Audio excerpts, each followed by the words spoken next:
Did you know that you can reduce your high blood pressure by doing something that you already do every single day? And in this video, I'll show you how. My name is Aaron Morton, host of Time Strapped Health, giving busy professionals and entrepreneurs like you a way to optimize health while you create success. In this video, I share how breathing in a certain way has been shown to reduce high blood pressure, and even better, it's pretty easy to learn. And stay until the end, where I share a bonus technique that may seem counterproductive at first for lowering blood pressure that actually works. Be sure to like and subscribe to this channel to ensure you don't miss a video and I look important to the YouTube masters.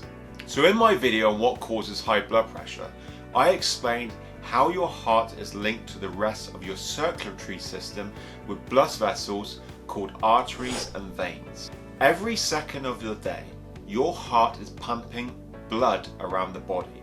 You're working and living your life, your heart is being the workhorse to keep the lights on. With every heartbeat, a force is generated as blood is pumped from the heart into the blood vessels. Each time your heart beats, so contracts and then relaxes, blood pressure is created inside the arteries. It is this force on the artery walls by pumping blood that we refer to when talking about blood pressure. In usual cases, the pressure is greatest when blood is pumped out into the arteries. When the heart relaxes between beats, blood is not moving out of the heart, the pressure falls in the arteries. High blood pressure, otherwise known as hypertension, means that your blood is pumping with more force than normal through your arteries. Blood pressure can fluctuate all the time, and we measure it using two markers, systolic and diastolic. Here is a graph showing the zones related to blood pressure. As a trend, you want to stay in the green zone, averaging 120/80 mmHg, millimeters of mercury. Rare fluctuations is normal, but problems happen when you are continually in the red zone. As a result, you want to have tools in order to consciously work your way back to a normal level of blood pressure. One of these tools is breath work. I'm going to show you two methods of breath work that have been shown to help, but before I do, be sure to like and subscribe to this channel, where I share with busy professionals and entrepreneurs tools and tactics to stay healthy when building a career. So, I'm a full-time personal trainer, and when I get a new client, I ask them to take 3 deep breaths. I want to see how they breathe, and 9 times out of 10, they breathe from the mouth and into the chest. This is an inefficient way of breathing, and as a result can increase blood pressure. Many people are not aware that they are doing this, and so one of the things I do with personal training is try to correct it. One of the reasons why this is not an efficient way of breathing is by breathing through the mouth.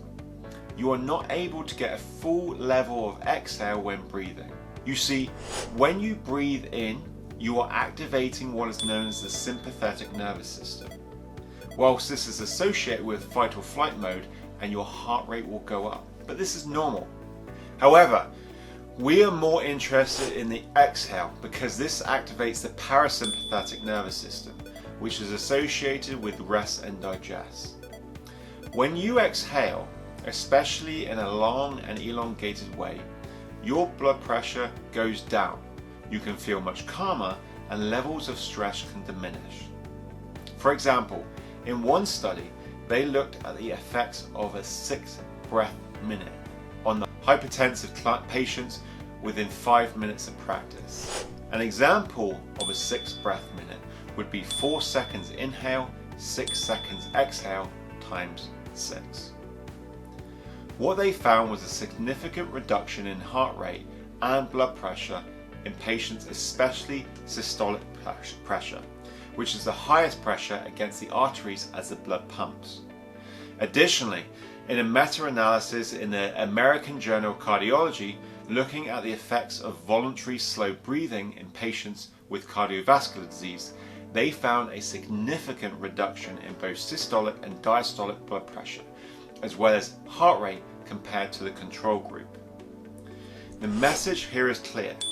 Adding conscious breath work into your life will work wonders in reducing blood pressure.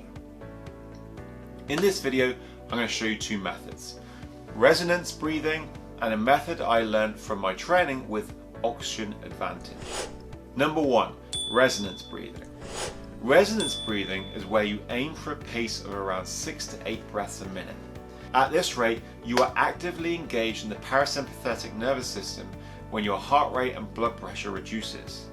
In one study, looking at the effects of resonance breathing on blood pressure, heart rate variability and mood, they found the group engaged in resonance breathing, both straight after and in the 10 minutes recovery period afterwards, expressed better mood and improved levels of systolic blood pressure. How you do resonance breathing tends to come in two forms: equal period of inhale and exhale, usually 5 seconds inhale, 5 seconds exhale, or an extended exhale, something like 4 seconds inhale and 6 seconds exhale. In both these examples, they amount to 6 breaths a minute. To then get a beneficial effect, you want to be able to continue this pattern for between 5 to 10 minutes. Number 2, light, slow and deep. Oxygen Advantage is a method founded by Patrick McEwen. The idea around these methods are that we are a nation of overbreathers, and to help overcome this, we want to get used to breathing lightly, slowly and deeply. In terms of light, aim to breathe in and out of your nose so lightly it doesn't disturb the hairs inside your nose.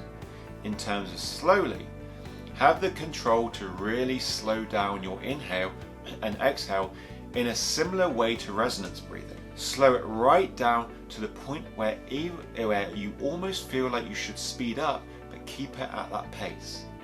In terms of deeply, place your hands on the side of your belly, like this, just below your bottom rib. As you breathe in, feel your sides pushing against your hands. As you breathe out, your sides will deflate. As you combine these three entities together, light, slow and deep, you will find you are engaged in a calm and relaxed state. Now, with this light, slow and deep method, if you practice it regularly and can make it your normal type of breathing, you'll be on your way to being able to keep your blood pressure at normal levels with less stress and more calm being present in your workday. Now, as a bonus, I want to build on these breathing exercises I've provided to lower blood pressure. As detailed in James Nestor's book Breathe, carbon dioxide plays a huge role within your body by helping to separate oxygen from hemoglobin, allowing oxygen to flow more freely, as well as helping to dilate blood vessels more, allowing blood to carry oxygen to cells. When you develop more tolerance to CO2 levels, you will find your ability to breathe less much easier, and as a result improve your respiration rate and influence blood pressure. To test this, you can do what is known as a CO2 tolerance test. It's very simple. All you do is take 3 deep breaths nice and slow. When you get to the top of your inhale after the 3rd breath, start a timer, and as slow as you can, exhale for as long as you can. Keep exhaling until you feel the physical urge to inhale again. Now, this method is popularized by Brian McKenzie of XPT, and this chart shows the level you're at when you get your score. Now, in the comments below, tell me what your score was, as well as which breathing method you are going to implement first. And until then, I'll see you in the next video you watch.